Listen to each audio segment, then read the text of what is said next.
भक्त शिरोमणि कर्माबाई जी के मंदिर की प्राण प्रतिष्ठा समारोह के अंदर जिन्होंने दिन रात एक करके मेहनत और लगन के साथ भक्त शिरोमणि कर्माबाई जी का मंदिर का निर्माण आप सबके इलाके के सहयोग से करवाने में महत्वपूर्ण भूमिका निभाई। हमारे भोमाराम जी निठारवाल,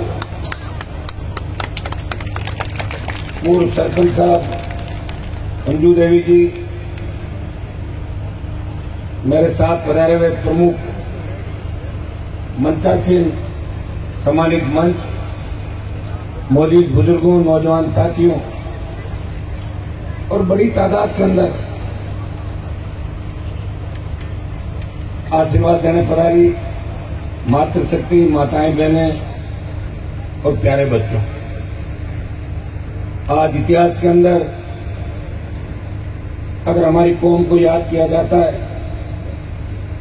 और राजस्थान के इतिहास की जहां भी बात चलती है तो तेजाजी महाराज, कर्माबाई, धना भक्त जैसे हजारों लोग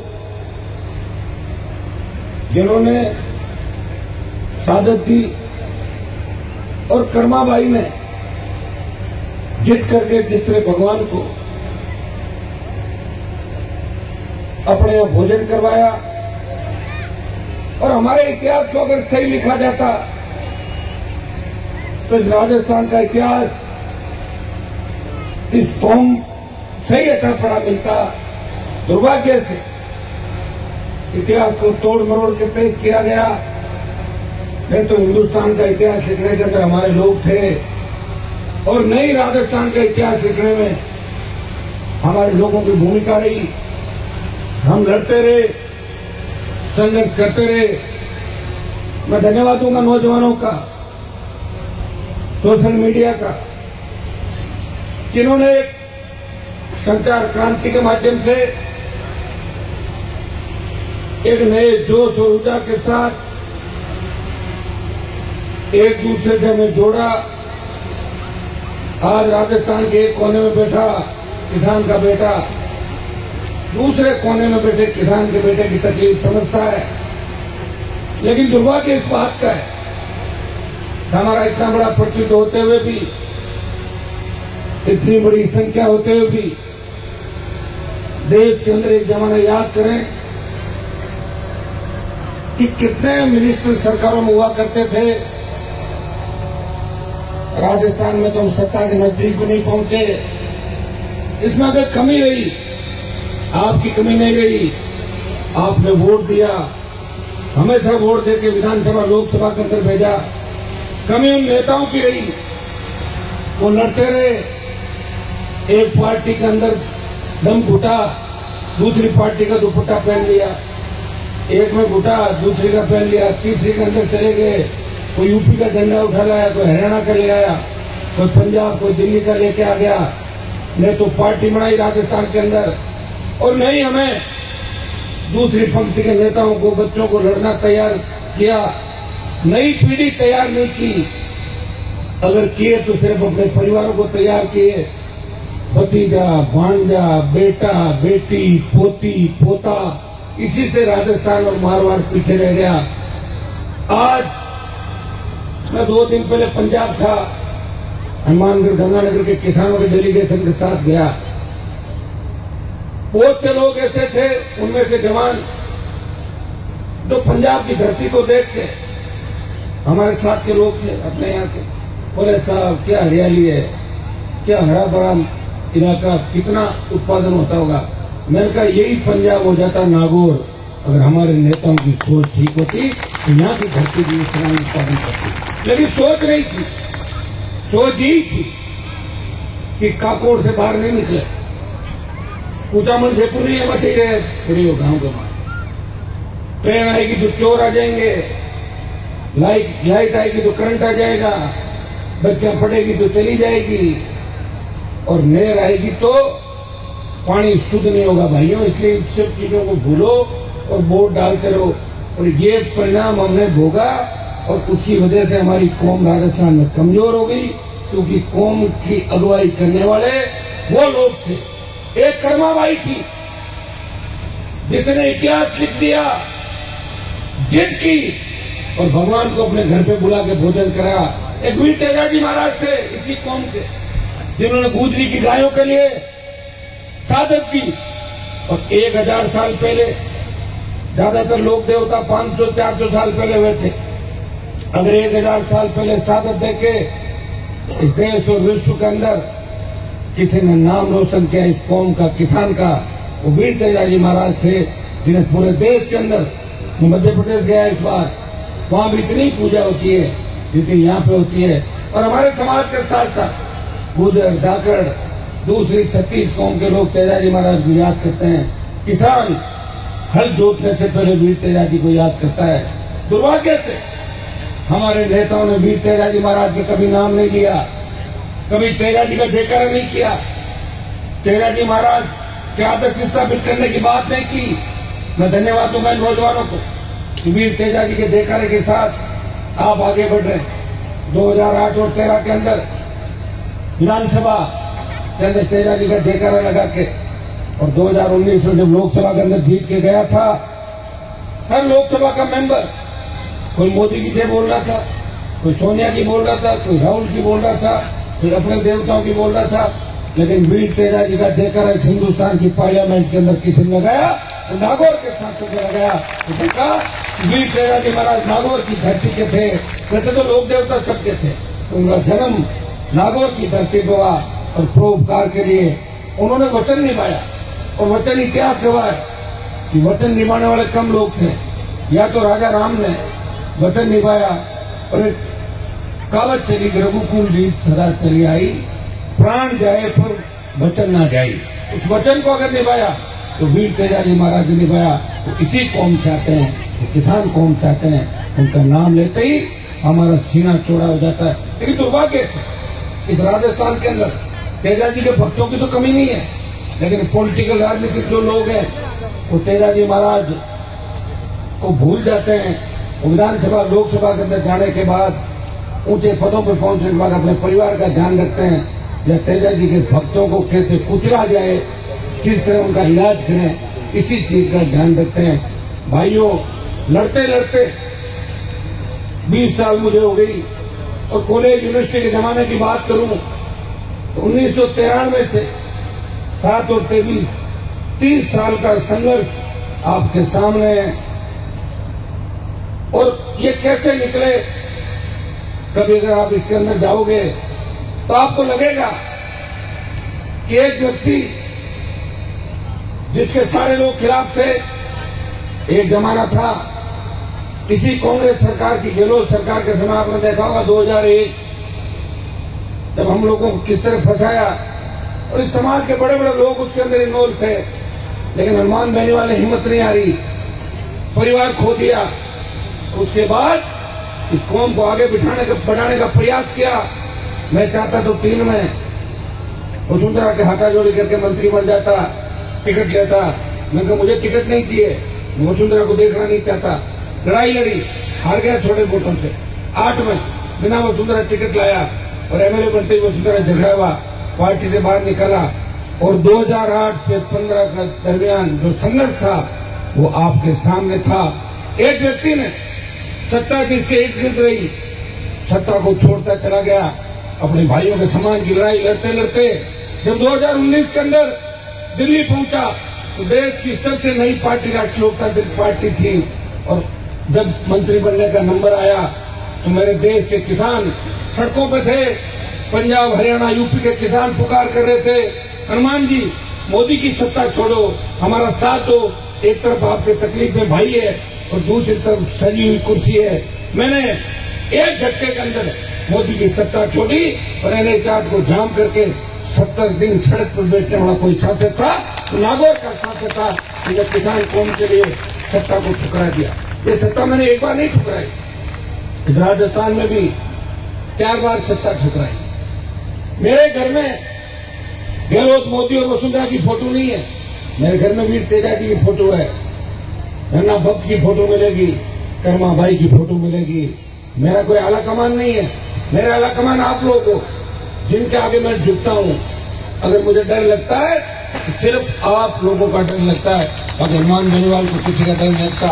इस राजस्थान को हार्डकोर अपराधियों को उनके अंजाम तक पहुंचाना, उन हार्डकोर अपराधियों का इलाज अगर किसी ने किया, जिन्होंने किसान कौम की खिलाफत करी, इसी व्यक्ति ने किया। और मैं तो शायद मेरे नजदीक से जो लोग जानते हैं वो ये भी जानते होंगे कि नेताओं के तो चारों तरफ दलालों की फौज खड़ी रहती है। हनुमान बेनीवाल के घर के दरवाजे आम आदमी से खुले रहते हैं। वो खुद सुनाई भी करता है, प्रयास भी करता है और हर व्यक्ति को न्याय दिलाने की बात करता है। पीड़ित चाहे उसकी जाति कोई भी, मैं प्रयास करता हूं कि पीड़ित को न्याय मिले, पीड़ित के साथ रहता हूं। इसलिए आप दोनों हाथों से मुझे आशीर्वाद देते हैं। मैं इतना ही विश्वास आपको दिलाता हूं, जो जिम्मेदारी आज 4 साल पूरे में मुझे, आज से 23 तारीख है ना, आज ही के दिन ज्योति मिर्जा को भाईचारी सासरे वाला गीत गाया था नागौर के लोगों ने, याद है ना आपको? सारा 4 साल हो गए इस बात। पहले 2014 में मैंने ऑपरेशन किया था उसका, निर्दलीय लड़के किया। मैं हारता नहीं, थकता नहीं, मेरी एक आदत है। मिशन उस जगह वही तय है और ईश्वर की कृपा है कि उनसे कॉन्स्टेंसी के लोग कितने मजबूत होंगे आप देखिए। 2018 में गहलोत अपनी गली गली प्रचार कर रहा था, पायलट अपने गांव गांव जा रहा था अपनी कॉन्स्टेंसी में, लेकिन हनुमान बेनीवाल राजस्थान के अंदर अपनी पार्टी के प्रत्याशियों को, किसान के बेटों को जिताने के लिए उनके लिए प्रचार कर रहा था। क्यों करके गांव में नहीं गया, फिर भी 20,000 के लगभग जीत दिला के कहा कि जाइए, कौम को आपकी आवश्यकता है, राजस्थान को आपकी आवश्यकता है। उसी तरह जब लोकसभा का 19 का चुनाव लड़ा, सिंहसर के बाद अगर सबसे बड़ी बढ़त मुझे मिली तो परबत और नावा के अंदर करीब 40, 45, 50 हजार की बढ़त देके आपने कहा कि हनुमान जी 14 के अंदर हम आपको पहचान नहीं पाए थे, इस बार वो 14 की भरपाई भी कर रहे हैं और आपको लोकसभा के अंदर भेज रहे हैं। आप हमारा मान सम्मान बढ़ाना, काम करना प्रयास मैंने किया। आप दूसरे सांसदों का अगर काम देखेंगे तो निश्चित रूप से मुझे उनसे आगे पाओगे। दुर्भाग्य से 2 साल कोविड आ गया। कोविड के अंदर आपने देखा होगा कि ऑक्सीजन के अभाव के अंदर किस तरह जवान दम तोड़ रहे थे।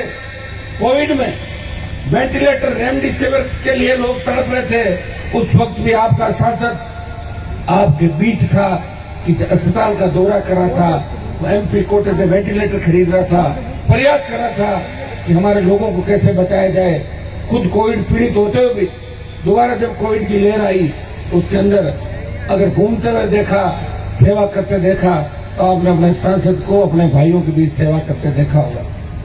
इस लोकसभा के अंदर पूरे राजस्थान की पैरोकारी करने वाला कोई अगर व्यक्ति है तो भी इसको मोदी की जय जयकार करते हैं। एक व्यक्ति इस राजस्थान की चिंता करता है, वो तेजा जी के भक्तों की चिंता करता है।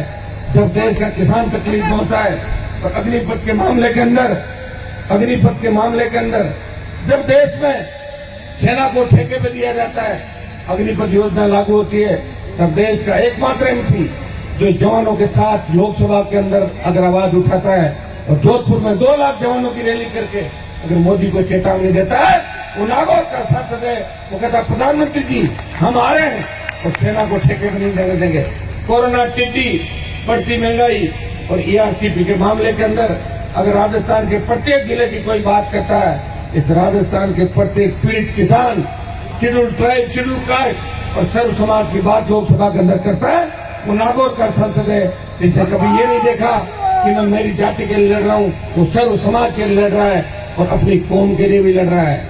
मैं हमेशा एक ही बात कहता हूँ, जो व्यक्ति अपनी कौम का नहीं हुआ वो कभी दूसरी कौम का नहीं हो सकता। मैं अपनी कौम की सेवा करना जरूरी है, लेकिन मैं कौम के नौजवानों को कभी ये नहीं कहता जमीन पर कब्जा कर लो, गलत काम कर लो। मैं यही कहता हूँ हमें अन्याय के खिलाफ लड़ना है, हमें नशे की प्रवृत्ति से दूर रहना। जवानों, हमेशा एक बात कहता हूँ कि हमें नशा नहीं करना। आपके इधर तो नशे की इतनी प्रवृत्ति नहीं है, लेकिन मारवाड़, हनुमानगढ़, गंगानगर से लेकर तमाम राजस्थान में देखें तो किसान के बेटे जिस तरह नशे में डूब रहे, घर बर्बाद हो रहे, माँ बाप तकलीफ में, बच्चे तकलीफ के अंदर है।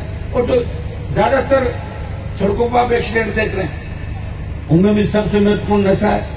कल का एक वाकया बता दो मेरे वहां नागौर के पास का। आप बताइए कि सोशल मीडिया का मतलब ये नहीं कि आप पॉपुलरिटी और अपना वीडियो बना के डालो। सोशल मीडिया का मतलब ये भी है कि पहले मदद करनी तो मदद करो, बाद में वीडियो बना दो आप लोग। नागौर के अंदर 1-2 ट्रक भिड़ते हैं, वहां 15-20 लोग वीडियो बनाते हैं। एक बेटा अपने बाप को खींचता हुआ ले जाता, प्रयास करता है, लेकिन जब सिलेंडर फटता है वहां पे डीजल टैंक फटता है, वो जल जाता है व्यक्ति। पंजाब का आपने पढ़ा होगा अखबार के अंदर आज। अगर वो लोग वीडियो नहीं बनाते, उस व्यक्ति की मदद करके उसको ले जाते, उसकी जान बच सकती थी। तो ये गलत, ये इसका दुरुपयोग एक तरीके। मैं आह्वान करूंगा कि कभी भी ऐसी घटना अगर सड़क पर देखें, कभी भी ऐसा कोई कृत्य देखें या कोई ऐसा मंजर देखें, हमें मदद करनी है। वीडियो तो बाद में बन जाएंगे, लाइक तो बाद में मिल जाएंगे। ये कोई काम है क्या अपना कि आदमी मर रहा तो मरने दो, उसका वीडियो बना के आप आएंगे? ये काम हमें नहीं करना। ये हमें जहां हम खड़े हैं आज कर्मा बाई के इस मंदिर प्रांगण के अंदर, या घना भक्त की मूर्ति की स्थापना भी कर रहे हैं। बुधार जी कह रहे हैं केदारी महाराज का मंदिर भी नजदीक है। तो ये तो एक तरीके से लोक देवताओं की धरती हो गई काकोट। यहां से हमें रामदेव जी महाराज का भी मंदिर है, तो सर्व समाज का हो गया। और बाबू जी का भी है, देवाजी समाज की भी संख्या काकोट है, मुझे पता है लोकसभा चुनाव। माता जी का भी सारा ही हो गया, फिर लोक देवताओं की धरती हो गई, वीरों की धरती हो गई। और मैं धन्य हो गया कि आज आप सबके दर्शन हो गए। पिछली बार लोकसभा चुनाव के अंदर इस पंचायत से बड़ी बड़े ताकत मिलाई थी, सरपंच साहब की सारा ये लोग थे चुनाव के अंदर। मुझे अच्छी तरह याद है कि आपने एक तरफा मदद मेरी करी और मैंने भी प्रयास किया कि आप लोगों को कैसे सत्ता का लाभ मिले, सत्ता के नजदीक लेके। लेकिन आप जानते हैं कि राजस्थान में सत्ता मेरे खिलाफ है और दिल्ली की सत्ता को मैंने जानबूझ के खिलाफ किया, आपके सम्मान के लिए, किसान कौम के लिए। दोनों सरकारों से लड़ते हुए अगर कोई व्यक्ति काम करते हुए दिखता जो कभी छोड़ के नहीं गया, मेरे से पहले भी एमपी थे और पहले एमपी थे, कई लोग तो 50-50 साल एमपी थे, लेकिन नागौर में उनका किराए का कमरा भी नहीं देखा मैंने। कहाँ थे, कहाँ आते, कहाँ जाते, उनका पता ही नहीं। उनके नंबर दूसरे होते थे, यहाँ से जाने के बाद दूसरे नंबर होते थे। भाइयों, मैंने लड़ना सिखाया, संघर्ष करना सिखाया और एक क्रांति का आगाज इस नागौर की धरती से किया कि मांगने से कोई सत्ता नहीं देगा, सत्ता छीननी पड़ती है। किसान के बेटों को सत्ता का रास्ता दिखाया। मुझे वो जमाना भी याद है जब यूनिवर्सिटी में पढ़ा करते थे, तब हम आपस में लड़ते थे। कोई कह रहा मैं शेखावाटी का हूं, कोई कह रहा मैं भरतपुर का हूं, कोई कह रहा नागौर का हूं, तो जोधपुर का।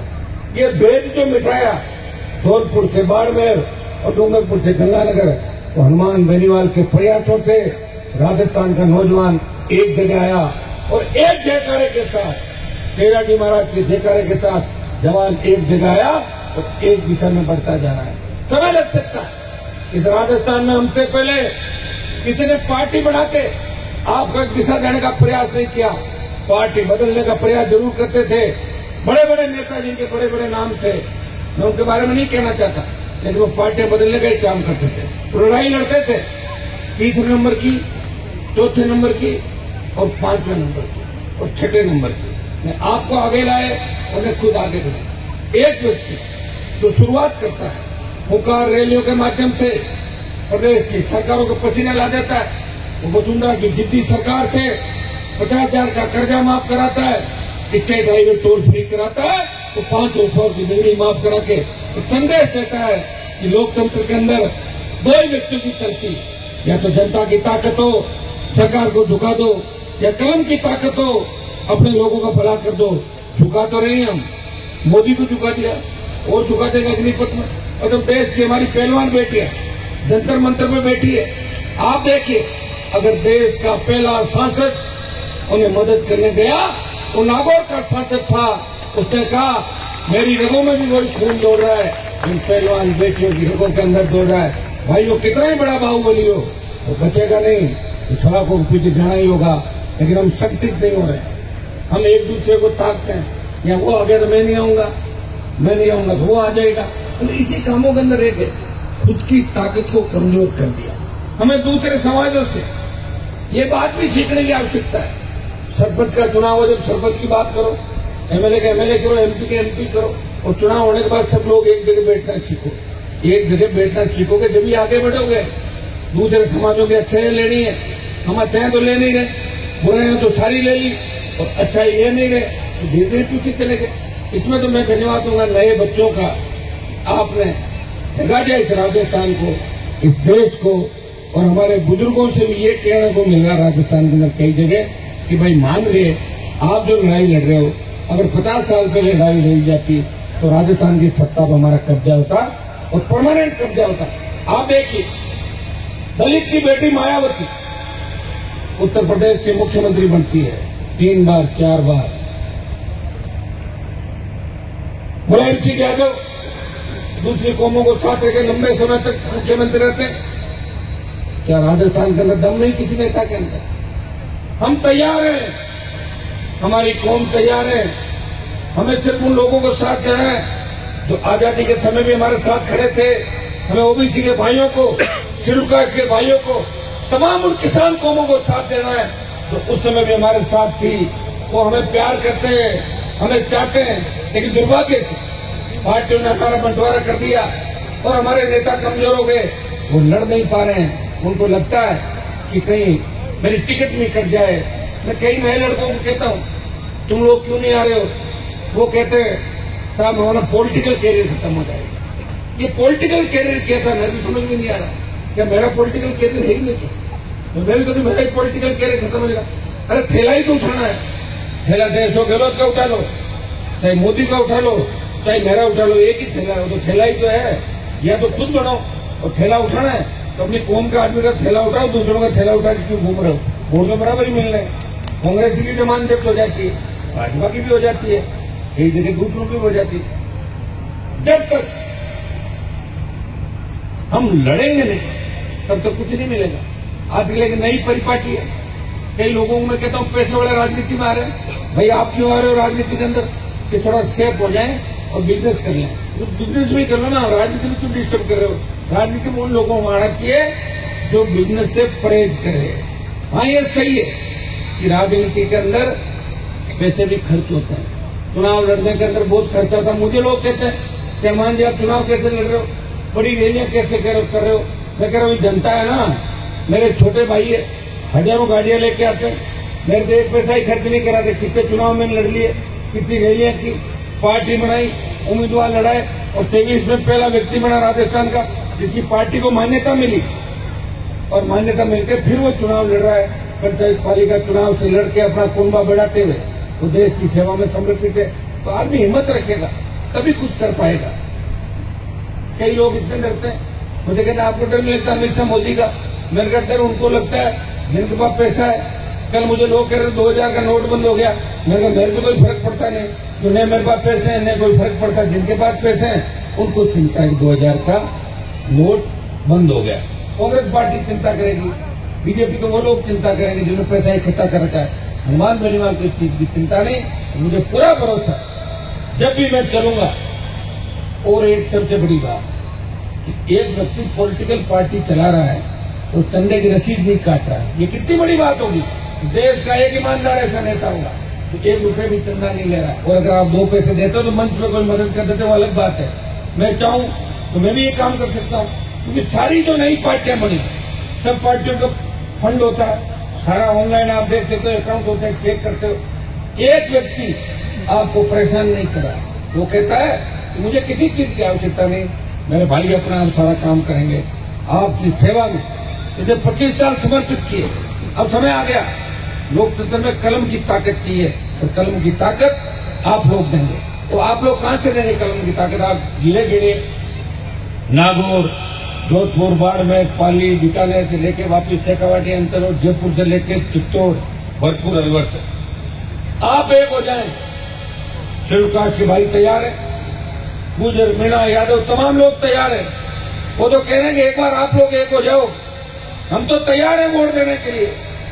और भाइयों, और जिस तरह मातृशक्ति आज का जो धार्मिक कार्यक्रम है, जिस तरह मातृशक्ति आशीर्वाद दे रही है छोटे भाई भगत सिंह की भूमिका के अंदर, और माताएं बहन इस भ्रष्टाचार का खात्मा करने के लिए झांसी की रानी लक्ष्मीबाई बढ़ के इस व्यवस्था को बदलने के लिए तैयार हैं। आने वाला समय आपका है, इतना विश्वास मैं आपको दिलाता हूं। जब खींवसर विधानसभा क्षेत्र, जो आपको पता है बड़े नेताओं की राजधानी थी एक जमाने के अंदर, कहां चले गए?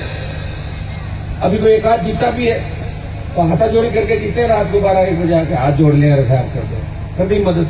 ऐसे बहुत लोगों की मदद करी राजस्थान के अंदर, मदद मानते नहीं लोग। काम निकला और सामने आ जाते हैं तो भाई काम पड़ेगा, वापिस पैर पकड़ लेंगे, आदत है लोगों की। लेकिन मैं आपको विश्वास दिलाता हूं, आप अगर हिम्मत रखेंगे इस बार राजस्थान में बदलाव होगा। पिछली बार 18 के अंदर भी राजस्थान का वोट देखेंगे, 1,39,00,000 पर कांग्रेस थी, 137 पर बीजेपी और 80 लाख वोट हम सब जो निर्दलीय अलग अलग पार्टियों के लोग, 80 लाख वोट हम लोगों ने लिए थे। 80 लाख तो बढ़ेगा, वो घटेगा। आप ठीक हिम्मत करोगे तो मेरे हिसाब से थर्ड फ्रंट की जो बात करें वो पहला मोर्चा हो सकता है। और राजस्थान की सत्ता में ये तो तय है, या तो सरकार हमारी बनेगी या हमारे बिना नहीं बनेगी, और हमारे बिना नहीं बनेगी मतलब हमारी बनेगी। सारी चिंता आप छोड़ दो, आप तो लिस्ट बना लो कौन बदमाशी कर रहा है, कौन बेईमानी कर रहा है। जब सरकार आती है तो सारा काम एक साथ हो जाता है। किसान को इस तरह बैठना नहीं पड़ेगा कि मेरी फसल खराब हो गई, मेरा फसल बीमा नहीं मिल रहा है, बच्चे को रोजगार नहीं मिल रहा है, कर्जा बढ़ गया, कर्जे के बोझ की तरह आत्महत्या करें किसान। जवान के हाथ में कलम की जगह बंदूक है। आज हमारी बहन बेटियां रात को अकेली नहीं निकल सकती। विश्वास दिलाता, हिम्मत रखिए, अगर सरकार के नजदीक आ गए तो सारा काम एक ही दिन में ठीक हो जाएगा।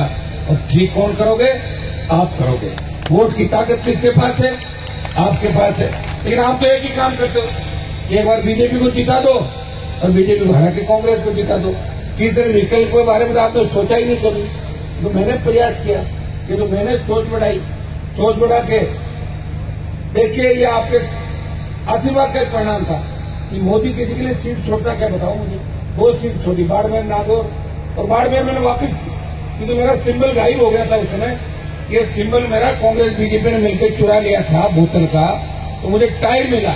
मैंने कहा कहीं ऐसा नहीं हो बाड़मेर में टायर हार जाए। मैंने कहा भाई बाड़मेर का तो आप अपने पास रखो, कैंडिडेट मेरे हिसाब से बना दें। बाड़मेर के कैंडिडेट की मदद, किसान के बेटे की टिकट इनको दे देना और हम नागौर में कर लेंगे। भाइयों, ये भारतीय जनता पार्टी तो 25 MP बने थे, गलतफहमी इनकी। ये टायर पे 24 बिठा के ले गया था मैं दिल्ली, नहीं तो ये बीच में रह गया थे 10-15। वेंटिलेटर पे थे, सांस नहीं आ रही थी जोधपुर के अंदर, बीकानेर में, बाड़मेर में, सीकर में। तो सांस जो दी इनको आरएलपी पार्टी ने। हाँ, बीजेपी ने दिए होंगे 2-2.5 लाख वोट मुझे, तो मैंने दे दिए 27-30 लाख बीजेपी। उधार है मेरे वोट 27-28 लाख भारतीय जनता पार्टी के ऊपर, तो वापिस तो वोट खा गए। तो गठबंधन था, भाई गठबंधन तो ऐसा ही होता है, गलतफहमी में नहीं रहे। उस समय गठबंधन था, हमने गठबंधन का धर्म निभाया, या कांग्रेस की खिलाफत करी राजस्थान के अंदर। आज भी आप देखेंगे जब गहलोत की सरकार गिर रही थी तब हम खिलाफ थे और हम ये कह रहे थे कि किसान के बेटे को सीएम बनाओ सचिन पायलट को। ये आरएलपी पार्टी ने कहा था। पहली प्रेस कॉन्फ्रेंस थी मेरी 18 के अंदर, जब भी मैंने कहा, पायलट ने मेरे से मदद मांगी कि आप 3 विधायक मुझे दें। मैंने कहा गुजर भी तेजा जी का जयकारा बोलते हैं और हम भी तेजा जी का जयकारा बोलते हैं। अगर सचिन पायलट मुख्यमंत्री बनता है तो आरएलपी के 3 विधायक कांग्रेस का साथ देंगे। ऐसी हिम्मत हर किसी के अंदर नहीं होती। ऐसी हिम्मत राष्ट्रीय लोकतांत्रिक पार्टी के आपके भाई हनुमान बेनीवाल के अंदर होती है, जिसपे तेजा जी महाराज का आशीर्वाद है। जो कहता है वो करता नहीं, जो किसी से डरता नहीं है, जो पॉलिटिकल कैरियर की चिंता नहीं करता। अगर मुझे थैले उठा के मंत्री बनना होता तो मैं 2003 में ही सेंट्रल उठाने का सुपर बन जाता मंत्री। से मुझे कौन रोक रहा था, मैं तो बन जाता। लेकिन घूमता रहता इसके साथ 20 साल हो जाती, कभी इधर कभी इधर, कभी इधर कभी इधर। लेकिन भाइयों, एक चीज याद रखना कि जितने भी बदमाश तो थैले उठा के घूम रहे हैं, अगर अपना 1 घंटा भी राज का आया, थोड़ा भी समय आया, इनको ठीक कर देंगे। नावा विधानसभा क्षेत्र के अंदर जिस तरह किसान पीड़ित हैं, नागौर के जिन क्षेत्रों में किसान जवान पीड़ित है, यह कहने की आवश्यकता नहीं, आप सारी बात समझते हैं। वक्त आएगा और इस बार ऐसा वक्त आएगा कि दोबारा 5 साल के आराम की आवश्यकता नहीं पड़ेगी, परमानेंट घर बिठा देंगे। ये भी मैं आपको विश्वास दिलाता हूँ, परमानेंट घर बिठाने का एक काम करेंगे। ये काम बड़े बड़े घरानों का कर दिया, तो यहाँ तो कोई ज्यादा मेरे हिसाब से इतनी बड़ी आवश्यकता नहीं है। आप सब मजबूत है, संघर्षशील है, बॉर्डर है नावा, और नावा के अंदर अगर मजबूती आ जाती है तो पूरे राजस्थान में आ गई। नावा का मतलब ये 15-20 इलाके जो जयपुर, अजमेर और शेखावाटी के चार्ज हो जाते हैं। चार्ज तो आप लोग हो, रात के 12:30 बजे 1 बजे भी आप मजबूत हो, माताएं बहनें बैठी है, और मेरी मजबूती में कोई कमी आपको नजर नहीं आएगी। जहां भी आपको आवश्यकता पड़ेगी, सत्ता छोड़ के हनुमान बेनीवाल सड़क पर मिलेगा, एक आवाज दे देना। एक मुझे लगेगा मेरा कोई भाई तकलीफ के अंदर है, मैं ये नहीं देखूंगा कि सामने वाला कितना बड़ा व्यापारी, कितना बड़ा उद्योगपति, कितना बड़ा नेता है, चाहे मंत्री है, चाहे कोई भी है, मैं मेरे भाई की मदद करने के लिए हमेशा तैयार मिलूंगा। मैं इतना विश्वास आपको दिलाता हूं, क्योंकि आज पॉलिटिकल मंच नहीं है, लेकिन मैं आया हूं पॉलिटिकल बात नहीं हो। चुनाव को 5 महीने, तो आपको लगेगा हनुमान जाहिर ऐसे ही चले गए। मैं आपको 23 का जो मिशन है इसको पूरा करने के अंदर आपसे अपील करता हूं। जिस तरह जहां जिनके मंदिर प्रांगण के अंदर बैठे उन्होंने जीत कर दुनिया बदली, उन्होंने जीत करके भगवान को राजी कर लिया। तेजाजी महाराज ने इतिहास बना दिया, धना भगत ने जिस तरह हमारी कौम का नाम रोशन किया इतिहास के अंदर, उसी तरह हमें सब मिलके इस व्यवस्था को बदलना है। पेपर लीक की घटनाएं, बढ़ते अपराध, भ्रष्टाचार और खुला भ्रष्टाचार का जो खेल मुख्यमंत्री के आसपास के लोगों में चल रहा है, कौन बचाएगा? आप बताओ मुझे। क्या बीजेपी बचा लेगी? क्या बीजेपी तो थी ना पहले 15-20 साल। अशोक गहलोत खुद बोल गए 2009 में जो बात मैंने कही थी कि वसुंधरा गहलोत मिले हुए हैं, तब लोग कहते थे कि हनुमान जी तो ऐसे ही बात करें। अभी अशोक गहलोत खुद ने कहा कि वसुंधरा ने मेरी सरकार बचाई। कहा था नहीं कहा था? तो ये तुम लोगों ने या नहीं सुना भी था? गहलोत बोले कि वसुंधरा नहीं होती तो मेरी सरकार चली जाती, हम दोनों एक हैं। जो मैं 15 साल पहले ही कह रहा था, वो बात 15 साल बाद ही बोले। तो हमें इन बातों का ध्यान रखना है। जब दो व्यक्ति मिल जाते हैं, नागौर के अंदर भी कई इलाके बता दूं क्या कांग्रेस बीजेपी मिलकर काम कर रही है, रात को फोनों में बात कर लेते हैं। क्या बात करोगे आप मुझे बताइए? लड़ने वाला कोई व्यक्ति अगर कांग्रेस से कोई पीड़ित होगा वो भी मेरे पास आएगा, तो भाजपा से पीड़ित होगा वो भी हनुमान बेनीवाल के पास आएगा।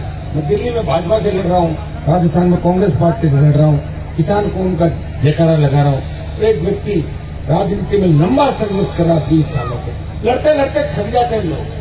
पटवारी से नहीं लड़ सकते, थानेदार से नहीं लड़ सकते, राजस्थान के मुख्यमंत्री से लड़ा, देश के प्रधानमंत्री से लड़ा, पता नहीं कितने एसपी आईजी डीजी की गिनती नहीं कितने दिन राजस्थान में 15-20 साल से लड़ा। अपने परिवार को खोया लेकिन हिम्मत नहीं आ रही, और उसी का परिणाम है कि कल लूणकंड सर के अंदर आपने देखा होगा कि किस तरह हमेशा रैलियों के अंदर मैं जाता हूं, आह्वान करता हूं, लेकिन नौजवानों ने कहा भाई साहब आप सीधा संबोधन देने आओगे उस दिन, पहले हम करेंगे। और जिस तरह उन्होंने रैली करी लूणकंड सर के अंदर, ऐतिहासिक रैला किया वहां पे, और हनुमानगढ़ गंगानगर के अंदर जिस तरह पानी का आंदोलन चला, मैं पंजाब लेके गया उन किसानों को, और यहाँ की सरकार ने वहां कहा कि आप विपक्ष वहां खड़ा हो देखो आपको पंजाब का पानी राजस्थान जा रहा है। ये किस तरह के खेल खेले जा रहे हैं, हम डरने वाले नहीं। मैं विश्वास दिलाता हूं आने वाला समय आपका है, आप उठो, अपनी ताकत को पहचानो, आप अपने आप को कमजोर नहीं समझे।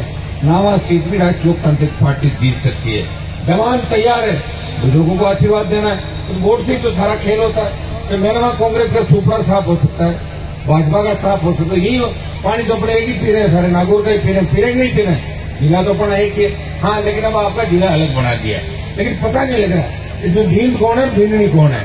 कुटामण की भींदवा मैंने कहा भींद नहीं तो तय करो, एक भींद होगा एक भींद नहीं होगी, 2 जिला, एक आदमी 2 कैसे हो सकता है? तो कभी तो कुटामण को आगे लाते हैं, फिर अभी भींदवाड़ा को लाते हैं। अशोक गहलोत का भी मुकाबला नहीं, एक व्यक्ति के 2 व्यक्ति बना दिए, बेरोड कोटपुर छोटे छोटे गांवों को जिले बना दिए, लड़ा दिया लोगों को राजस्थान में आपस में। जब लाठियां लेके जाओ, अब ये कह रहे हैं कि तुम्हारे गांव उसमें डाल देंगे, वो तहसील उसमें डाल देंगे, इसी में उलझे रहो ताकि उसकी सरकार बची रहे। उसका तो एक ही मकसद है कि राजस्थान में सरकार बची रहे, और 5 साल बाद जब कांग्रेस हट जाए 23 के अंदर चुनाव हो, तब लोग ये कहे कि कांग्रेस का आखिरी मुख्यमंत्री अशोक गहलोत था, इतिहास बन जाए। वो सिर्फ इतिहास ही बनाना चाहता, उसके अलावा उसको कोई काम नहीं है। 3 बार एक व्यक्ति मुख्यमंत्री बन गया, कुछ नहीं करता। कभी मैंने सड़क पर संघर्ष करते उसको नहीं देखा, तो विधानसभा में था, कभी नहीं आता था 100 किलो, बहुत कम रेयर कभी आ गए विधानसभा में, हेलो हाय आया विधानसभा चलती थी। तो लोग अपने आप वोट देते हैं, आवश्यकता नहीं आने की। चिंता तो हमारे जैसे लोगों को है। आप कब नाराज हो जाओ, कभी फोन नहीं उठाया तो नाराज, कोई काम नहीं हुआ तो लोग कहते हैं काम कराओ तो कराओ, नहीं तो कांग्रेस में भाग रहा हूं, कोई कह रहा कराओ तो कराओ, नहीं तो वसुंधरा के साथ भाग रहा हूं, कोई कह रहा भाजपा में जा रहा हूं। आप बताइए, एक व्यक्ति प्रयास कर रहा है कि सबको जोड़ के चले और जवानों को जोड़ के चले, जो हर वक्त काम करवाना चाहते हैं, हर वक्त अपने नेता से बात करना चाहते हैं। तो प्रयास क्या, उसी का परिणाम है कि आप इतना आशीर्वाद करो। मुझे काफी बोलते लंबा समय हो गया, आप लोग भी थक गए, मुझे पुजारी जी काफी परेशान नजर आ रहे हैं। पुजारी जी आप चिंता नहीं करें,